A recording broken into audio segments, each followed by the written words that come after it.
भगवान श्री कृष्ण जब माता देवकी और पिता वसुदेव को कंस के चंगुल से छुड़ाने गए, तब उनकी उम्र 14 वर्ष थी। उनकी माता ने उनसे पूछा कि बेटा तुम तो भगवान हो, तो तुम हमें पहले ही कंस के चंगुल से छुड़ा सकते थे, इतनी देर क्यों कर दी?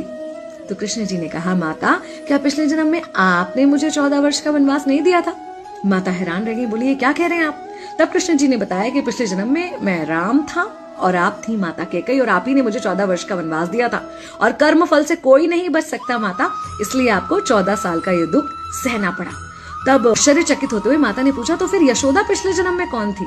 कृष्ण जी ने बताया, वो थी माता कौशल्या, जो 14 साल तक अपने पुत्र से अलग रही थी। उन्होंने उस दुख को सहा था, इसलिए इस जन्म में 14 साल मैं उनके पास रहा और मेरे साथ रहने का माता और पुत्र के प्रेम का सुख उन्हें मिला। कहने का मतलब यह है कि कर्म फल से ना उस युग में कोई बचा था, ना आज कोई बचेगा। खुद भगवान भी कर्म फल से